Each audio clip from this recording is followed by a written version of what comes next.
Terus saya bilang, mau nggak ibu kasih DMO?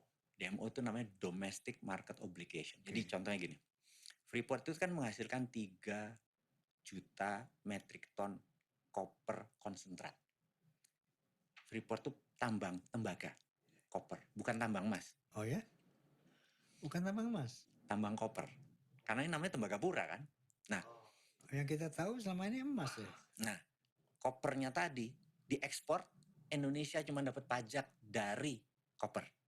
Diekspor ke Okinawa. Di Okinawa ini Mitsubishi yang punya.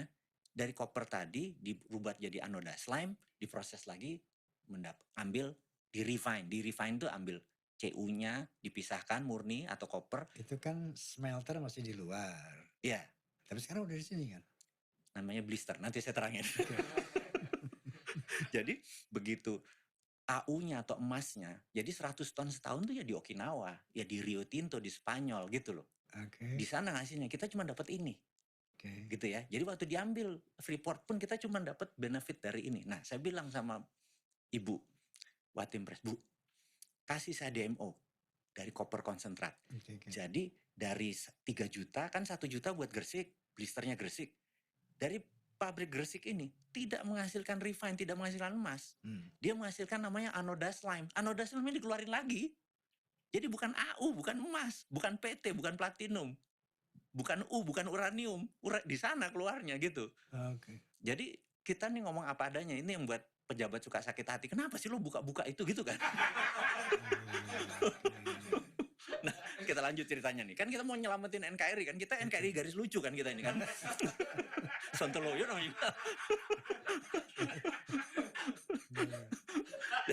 Saya bilang, Bu, kasih saya DMO, Bu. DMO-nya mana? Yang 2 juta metrik ton itu harus, DMO kan namanya domestic market obligation. Artinya kalau saya megang surat itu, secara peraturan WTO, barang tuh nggak boleh keluar sampai domestiknya terpenuhi. Nah begitu kita punya, Freeport nggak bisa keluar kan, ngirim ke sini. Terus kamu buat apa? Saya mau buat pemurnian, Bu. Jadi smelter dan refine. Jangan sekedar di smelter doang, tapi di refine, dimurnikan. Saya mau buat pabrikan. Di mana? Di Pasuruan, Bu. Gitu. Gitu ya. Ini kan asal untuk for the sake of discussion lah ceritanya gitu kan.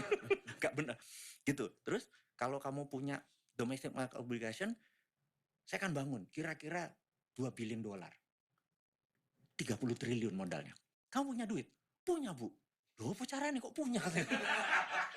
Gini, Bu, kan saya akan menghasilkan 100 ton emas, Bu. Kalikan 20 tahun, kan itu 2000 ton. Ini akan menjadi underlay-nya BI untuk printing money. BI kasih saya surat aja bahwa surat jaminan dari Bank Indonesia, ini saya bisa tarik dana ke luar negeri. Karena dia bakal punya 2000 ton kan, gitu. Ini cerita untuk sederhananya. Masuk akal ya kata dia gitu. Jadi dengan adanya ini kita bangun, Bu. Gitu. Begitu ini bangun kan emasnya beneran keluar. Jadi suatu hari begitu diminta pembayarannya, ya BI udah punya uang beneran. Tapi kan tetap utang juga itu kan? Pembangunannya hutang. Tapi asetnya lebih gede dari utang kan. Ini kan cuma 2000 ton itu kan hampir 200 billion dolar. Ini cuma 2 billion gitu kan. Wah, ini solusi Mas. Sebentar lagi ketemu Mas Jokowi bisa. Oh siap, saya bilang. Oke. Ya sampai sekarang gak nemu-nemu. Ini Masya Allah ya. Bahwa kalau kita dengar penjelasan beliau, dan beliau nantang loh, saya bisa gitu kan. Ini mestinya di challenge sama pemerintah ya. Nah itu benar nih, benar. Iya kan? Setuju saya. Oke, kamu bisa just do it gitu kan. Atau ini cuma ide. Nah kira-kira apa yang membuat Anda kok jadi nggak direkrut sama Pak Jokowi sama apa Sontoloyo itu? Mungkin kita dipakai sebagai pengingat kali ya. Untuk awareness, untuk sebagai cermin benggala. Jadi mereka bisa, oh iya ini. Nah saya sebenarnya gak keberatan, bukan berarti harus kita ngerjain. BUMN boleh ngerjain ini.